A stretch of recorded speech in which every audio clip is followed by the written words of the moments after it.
Namaskar and good morning to all. Let's start our class with some prayers. Om Guru Brahma, Guru Vishnu, Guru Devo Maheshwaraha, Guru Sakshat Parbrahma, Tasmai Shri Guruve Namaha. Om Bhu Bhuva Swaha, Tatsavitra Varenayam, Bhargo Devasya Dhimahi, Dhiyo Yo Naha Prachodayat. Asto Ma Satgamya तमसो मा ज्योतिर्गम्य मृत्योर्मा अमृतं गम्य ओम सहना भवतु सहनौ भुनक्तु सह वीर्यं करवावहि तेजस्वी नावधीतमस्तु मा विद्विषावहि ओम शांति शांति शांति।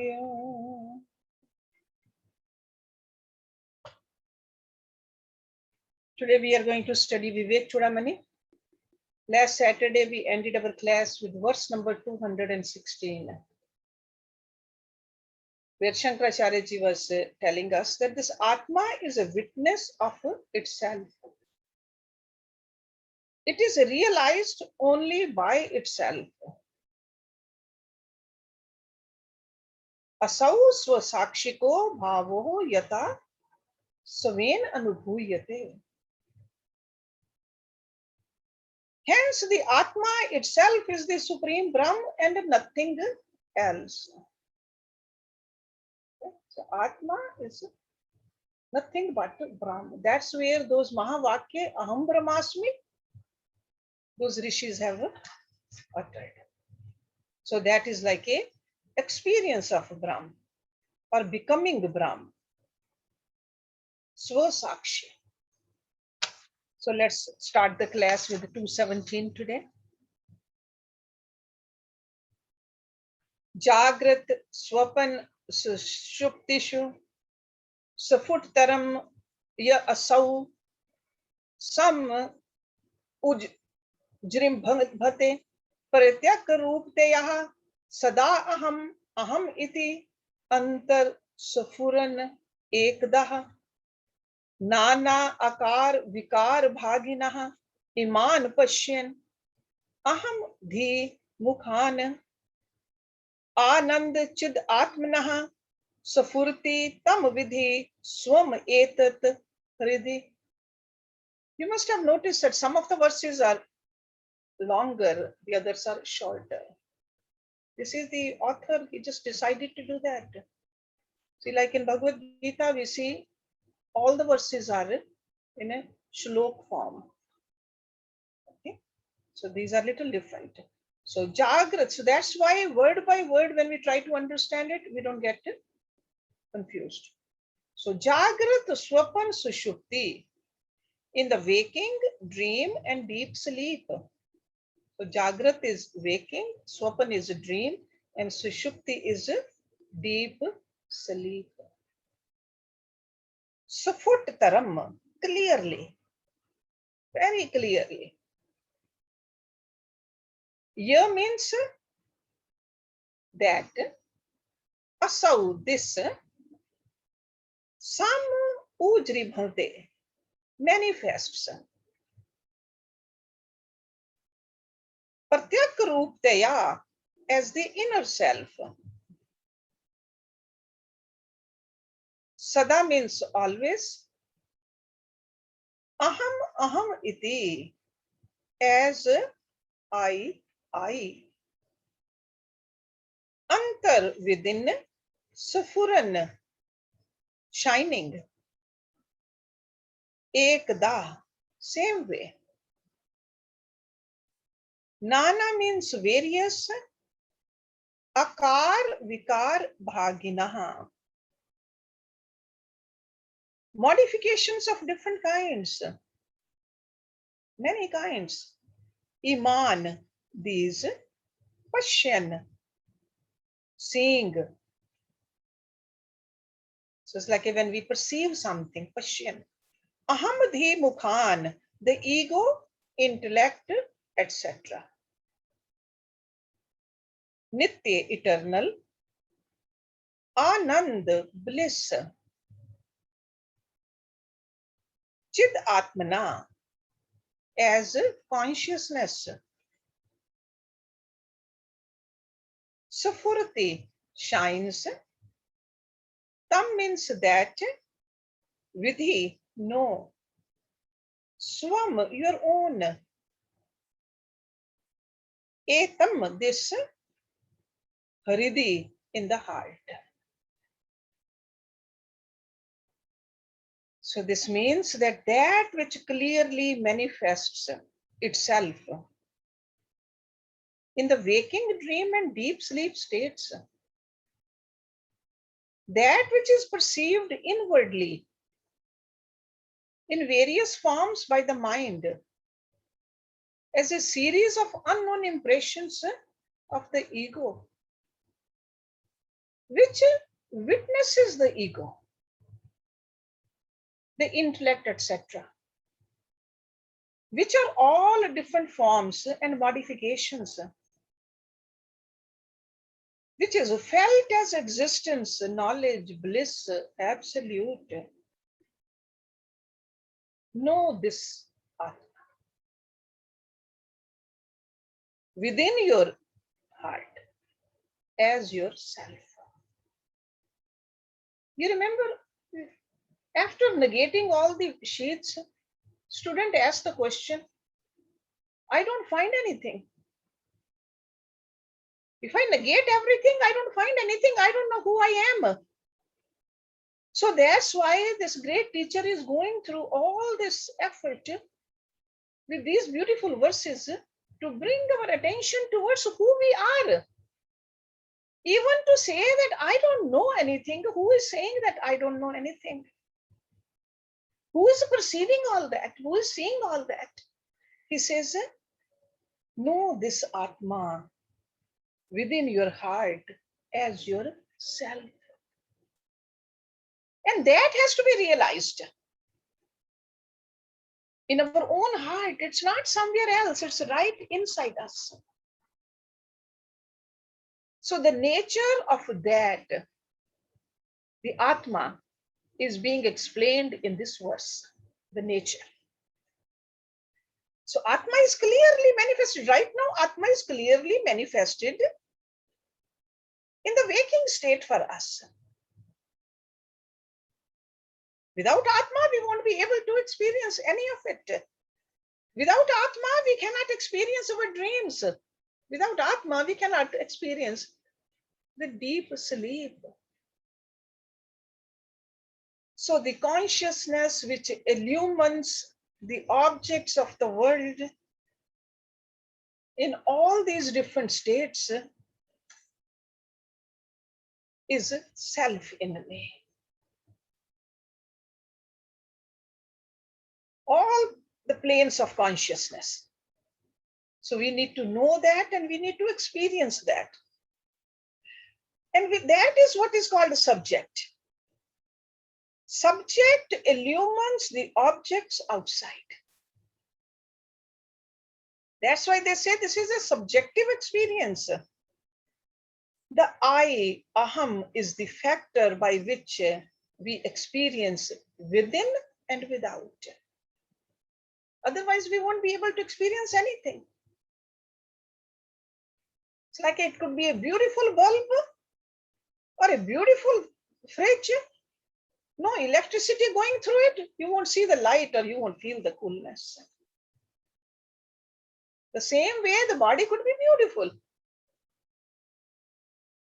No Atma.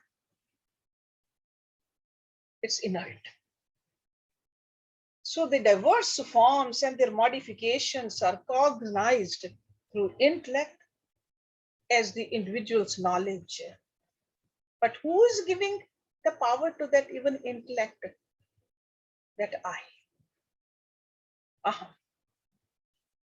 So this is what he's trying to bring our attention towards, that this remains eternal, changeless bliss. That's why it's called Sat Chit Anand, the knowledge bliss absolute. and it has to be realized. We are running outside to know. That's why the rishis, they give us the example of a musk deer. Musk is coming from him, but he is looking for musk in the forest, running here and there, getting caught into the jungle, getting caught into the bushes. But that musk is right inside him. The same way, this has to be realized in our own heart. Let's look at number 218 now.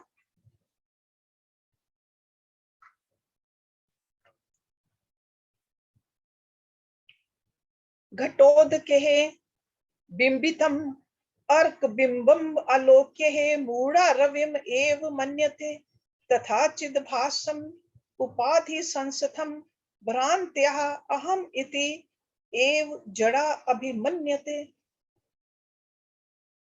घट उदके.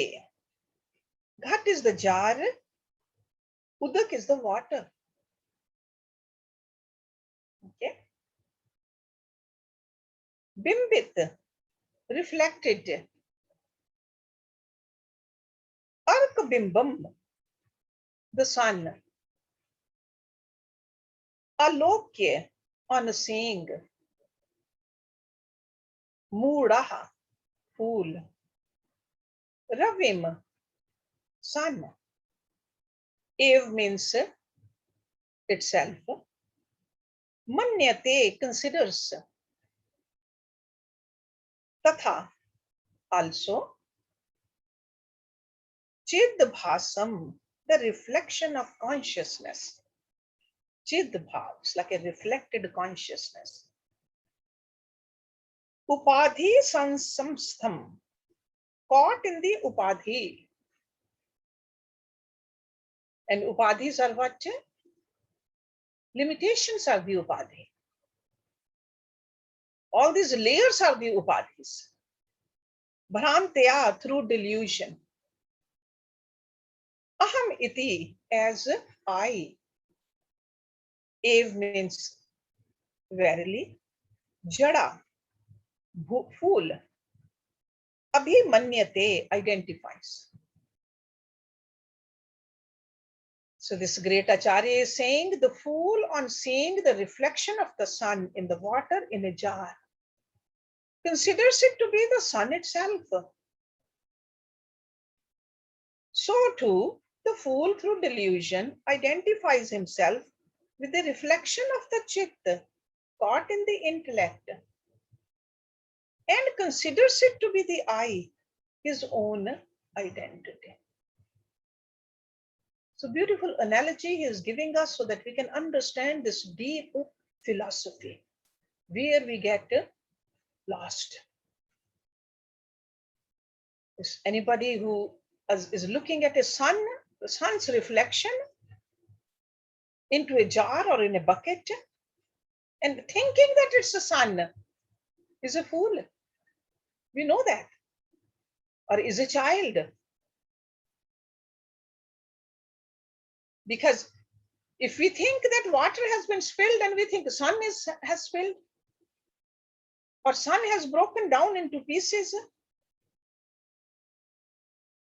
somebody with a higher intellect will say you are a fool. The same thing over here, the reflection of reality upon the thoughts is called Chidabhas. Okay? So this Chit Abhas is different than the Chit we normally talk about. Chit is the deeper part of the mind. Chit is the consciousness who we are. So reflection of that, we see it in our intellect. So that means that intellect cannot function without this consciousness. And we think that we are just the intellect. We are the consciousness reflected in, just like a reflection of the sun in the water is not the sun. Sun is up there. It's just a reflection. The same way the reflection in the intellect makes the intellect shine, but we are that subject who's making the intellect shine.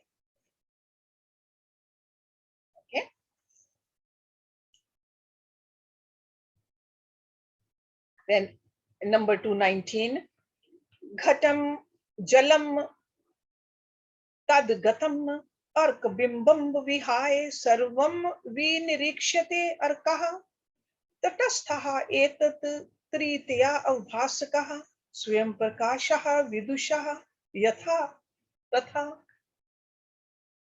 Ghatam, again the same word, that means the jar.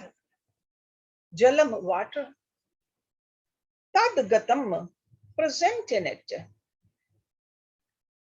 Ark bimbam, reflected sun. Vihai, leaving aside. Sarvam, all. Vinirikshate, sees.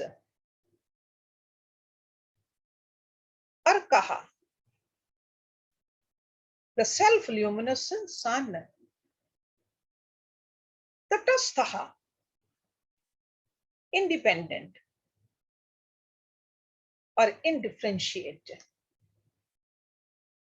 Etat, these, Triteya avabhasakaha, illuminator of three.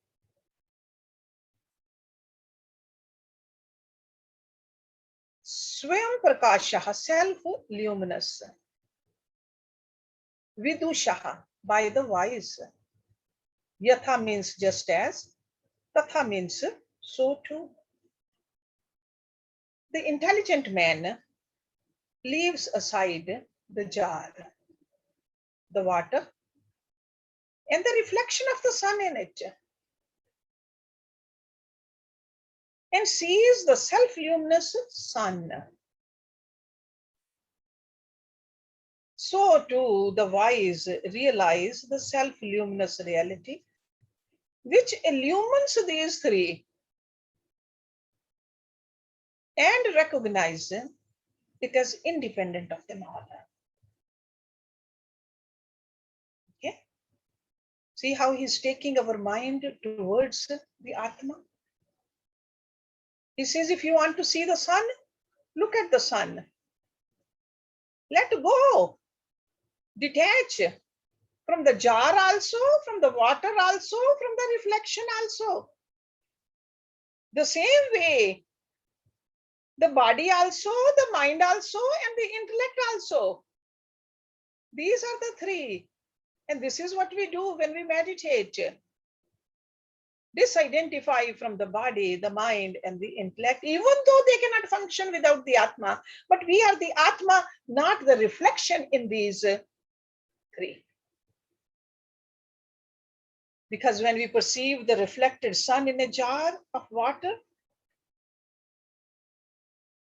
all we are doing is just looking at only, sometimes we get trapped only into the jug or the jar. How beautiful the jar is. Or we get mesmerized by the water or the reflection, and we are just ignoring the sun, which is the reality. The same thing happens to us. We get so obsessed with this body. We get so drawn towards this mind and the intellect, we forget the reality. So just like in order to see the sun, a wise person will say, look up. Look up. Let go of these. The same thing the wise person is saying, let go of these, detach from these. Look within yourself. That's where this Atma is, and that's what the reality is. And this is what we need to do. Tatast Lakshan. This method is called Tatast Lakshan. Okay, so jar, the body, water, thoughts, reflected sun, the ego, all of it. Just remember this. We are not that. Now, next three verses, they go together. 20, 21, and 22. Deham dhiyam chit pratibimbim evam visrijye buddhau nihitam guhayam drashtaram Atmanam akhand bodham sarv prakasham sat tas sat asat vilakshanam. Deham, body. Dhiyam, intellect. Excuse me. Chit pratibimbam, the reflection of consciousness. Evam, in this way, visrije, leaving aside. Buddhau, in the intellect. Nihitam, present. Guhayam, in the cave. So it's like a hidden somewhere in the cave. Guh is the cave. Drishtaram, the witness. Atmanam, the self. Akhand bodham, knowledge absolute. That's like a unlimited knowledge. Akhand. Sarva prakasham, illumining all. Sat asat vilakshanam, distinct from the gross and the subtle, real and the unreal. It also means that. So he says, so too, leaving aside the body, the intellect and the reflection of consciousness in it, and realizing in the cave of the intellect, the witness, the self, which is knowledge absolute, which is the cause of everything, which is distinct from the gross and subtle. Okay. So first he gave us the example, then he says the same way. You got to use that knowledge to know yourself. So I told you it's like 3 verses together. So second one, 221. Nityam vibhum saravgatam susukshamam antarbahi shunyam ananyam atmana vigyay samyak nij rupam etat puman vipapmaha virjaha vimrityu. Nityam, eternal. Vibhum, infinite, all-pervading. Vibhu term is used for God. Vibhu, all-pervading. Saravgatam, omnipresent. Susukshamam, supremely subtle. Antarbahi shunyam, without interior or exterior, devoid of that. So devoid of any internal or external. Ananyam, not different. Atmana, from the self. Vigyaye, realizing. Samyak, fully. Nij rupam, one's nature. Etat, this. Puman, a person, a man. Vipapmaha, free from sin. Okay. So vipapmaha. Virjaha, free from blemish. See, Viraj. Vimrityu, deathless.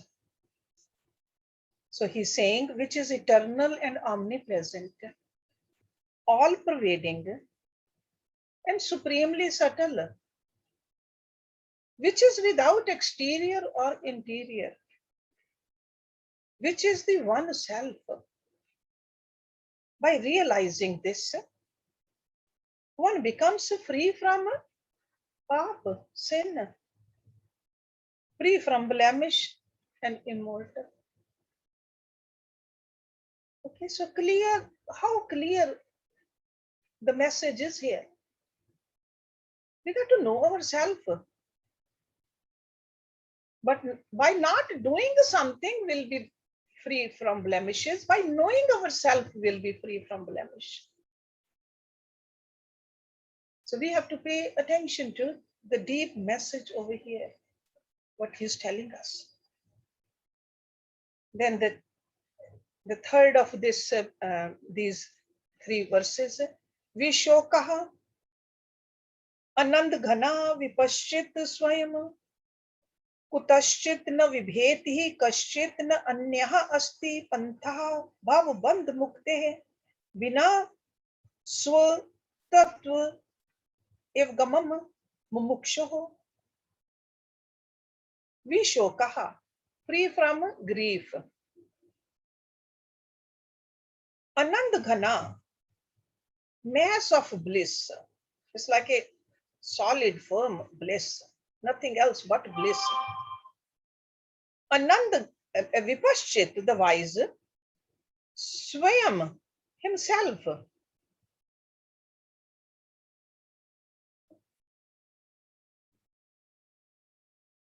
Na vihetihi, is not afraid. Kashchit, anyone. Na means not. Anya means other. Asti is. Panthaha, path. Bhav bandh mukte, for liberation from the bonds of transmigration, coming and going, or freedom from the bondage of the worldly existence. Bhav bandh mukte. Bina means without. Swatatva avgamam, realizing the truth of one's own self. It's like realizing your own self. Mumukshoho, for one desirous of liberation. Such a wise person does not grieve. Vishoka becomes the embodiment of bliss. Fears nothing from anywhere. For one who seeks liberation, there is no other path to break free from the bonds of transmigration than realizing the truth as one's own self. Okay? So again and again, he is telling us that you got to know yourself. Just like a sun up in the sky, we need to just look up and see the sun. Same way, the subjective life, when the attention is turned away from the body and the intellect, we can realize the reality. Otherwise, we are too obsessed, because all our fear is about what? Fear is about the body, about the mind. Fear is all about the untrue. So in the cave of the intellect,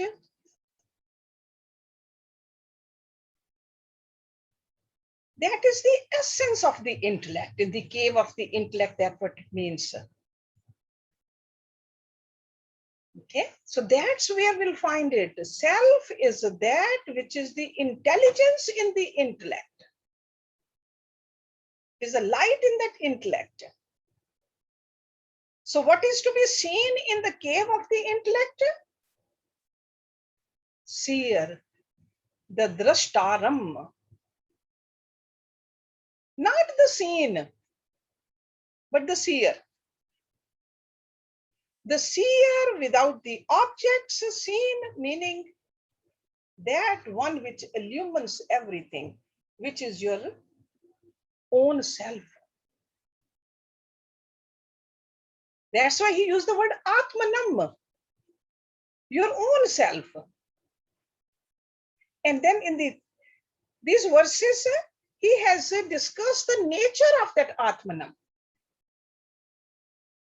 Very exhaustively, he has discussed what this Atma is. He used the word Akhand Bodham. This is that objectless awareness. That's the only way it can be akhand, unbroken. Objects are broken. No matter how big the object is, still there is another object, bigger or smaller. This is akhand, unlimited. That's what the Atma is. Sarv Prakasham, ever effulgent. He used that term also. Sarv Prakasham, Atma is the one which is illuminating everything else.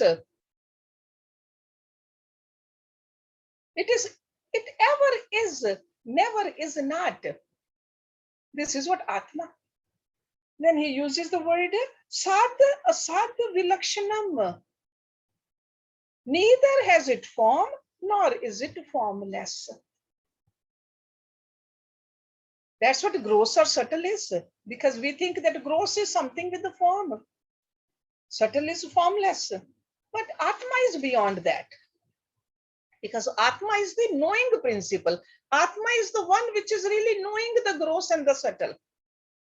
It's a knower. Then another word he used, Nityam, eternal.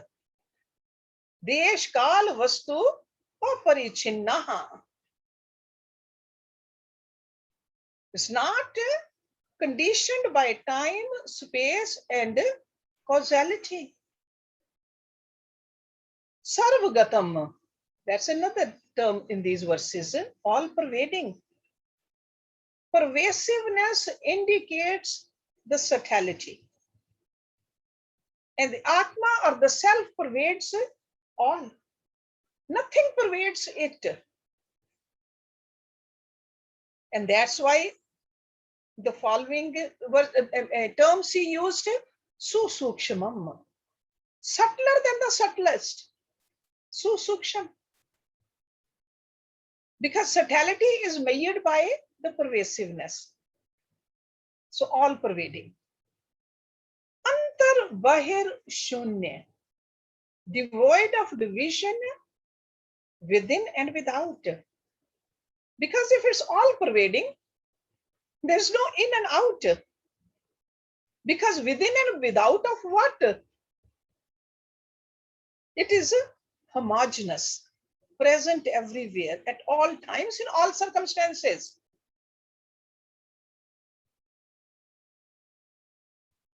Then he says, Ananya Atmanaha, not different from yourself. It is not other than the self. So we have to identify ourselves with this supreme reality. And it's not because a teacher is saying it. It's not that he says, I said it and you take it. We must come to live it every moment of our lives. It has to become our experience.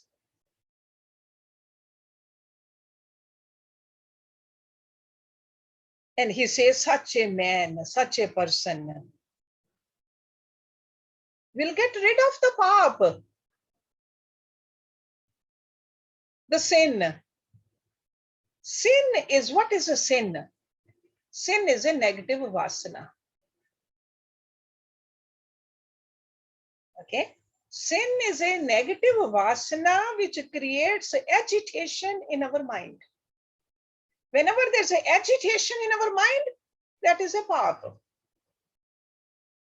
Nobody else is saying it's a paap. We know it's a paap because that agitation is blocking the view of that seer. And this kind of a person who has realized this, experienced this, becomes taintless. Because good vasanas, bad vasanas, they both are taints. Even the good vasanas. So good karam also, good karam is what? A gold chains, bondages, bad vasanas, bad karam, iron chains.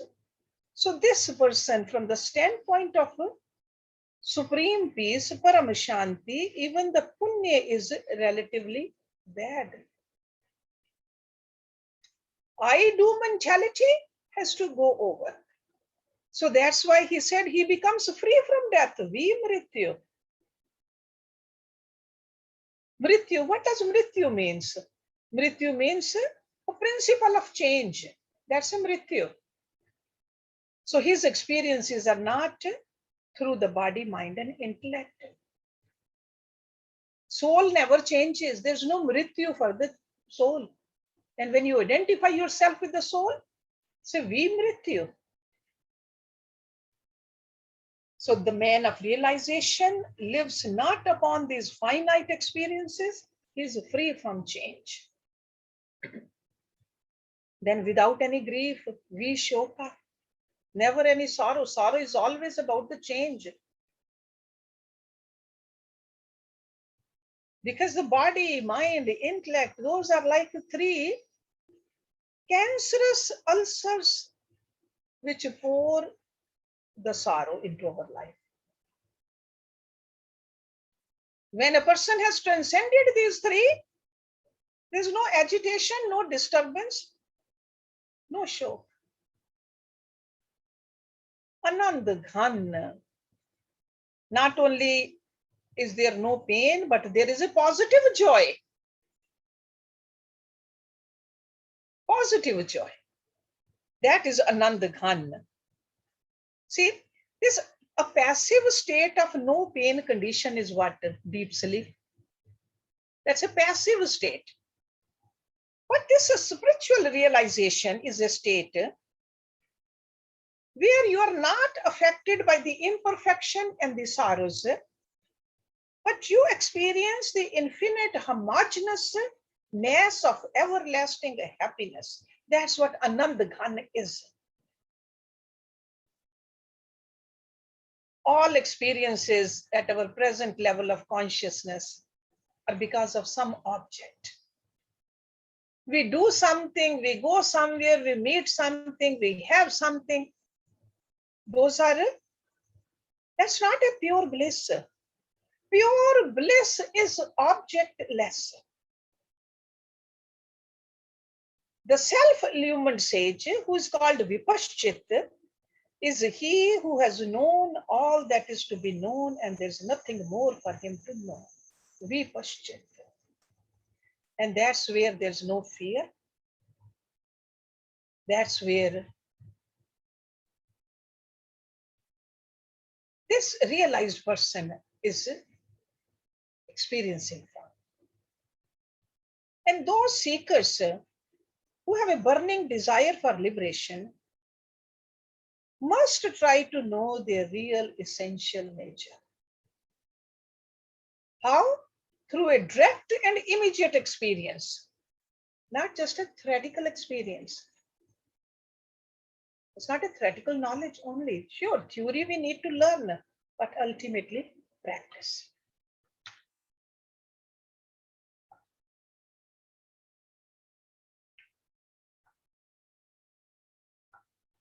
Let's look at next one, 223.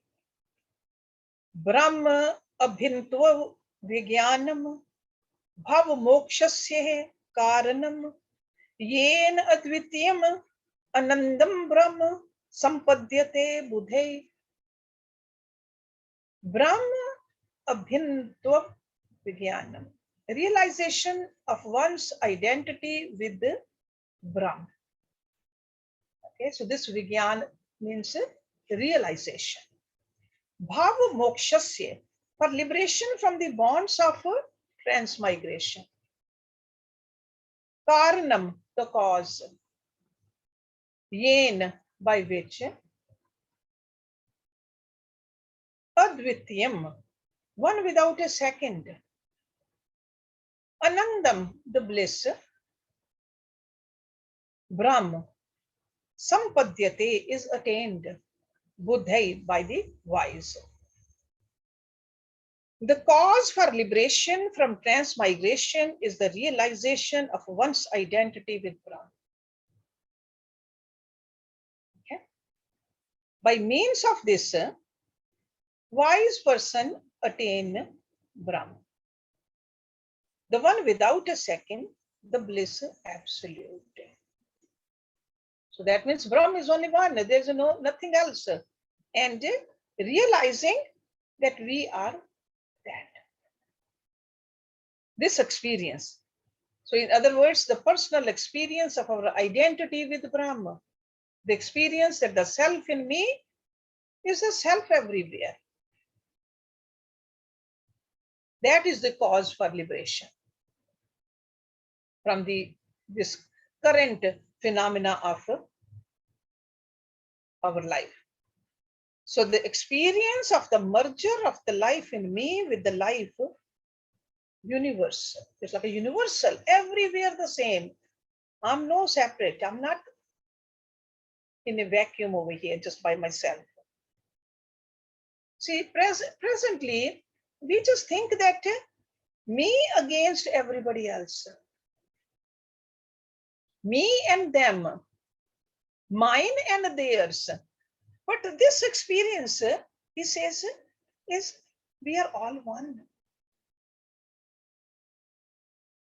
See, from the books we have had vague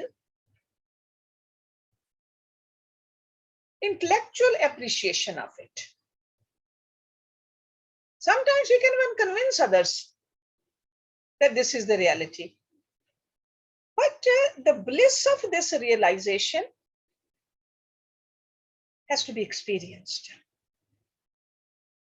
That is called Brahm Anand. Because the very nature of the Brahm is only Anand. So wise person experiencing this bliss of the self, which is the self present everywhere, transcends all the possibilities of transmigration, coming back again and again. Okay, so this is the goal he's trying to tell us. He's telling us how to attain that also. And he says this is the goal for all of us, not just for a select few. Let's do one more and then we'll stop, and then I'll give you some time to ask questions. 224. Brahma bhutah tu samsrityah vidwan na avartate punah vigyatavyam atah samyak brahm abhintvam atmanah. Brahma bhuta. This Brahma bhut word we learned in Bhagavad Gita also. One who has become Brahma. Brahma bhuta. Tu means indeed. Samasitre, the world of transmigration, like a worldly existence, samsrite. Vidwan, the wise. Na avartate, does not return. Punha, anymore, like again. Vigyatavyam, should be realized. Ataha, therefore, samyak, fully. Brahma abhintvam, identity with Brahma. Atmana, of the self. No more does one return to the world of transmigration after having become of the nature of Brahma. One must therefore strive to realize one's identity with the Brahma. Okay, this is what we are here for. So Brahm Bhut is an idiom actually. One who has become of the nature of Brahma. At present, we are Jiva Bhutam. We are not Brahm Bhutam. A Jeevhood, individualized souls. We got our own world we live in. And we think our world is separate than everybody else's world. But once we practice, we are on the path, we do the sadhana, then this Jiva Bhutam becomes the Brahm Bhutam, Brahmhood. And this kind of an individual never returns to the world of births and deaths. He does not come back. to live in this world of separation. Even when these personalities come, they, even when they are here, these realized souls, from our point of view, we think that they are separate than us, but they never think they are separate. Okay, so Brahma Bhutam. So even if he does, he knows that they are all in him. Na tvaham teshu te mai. Okay, Lord Krishna said that. So this needs to be personally experienced. This is not something we need to just remember and repeat. The reason we remember and repeat is so that we get motivated to experience it. We need to be established in this kind of experience, Brahma Bhuta. So as I said earlier, we'll stop it here and we'll go through some discussion. So let me do the Shanti mantra. Om Purnamada Purnamidam Purnat Purnamudachyate Purnasya Purnamadaya Purnameva Visheshyate. Om Shanti Shanti Shanti. Thank you very much. So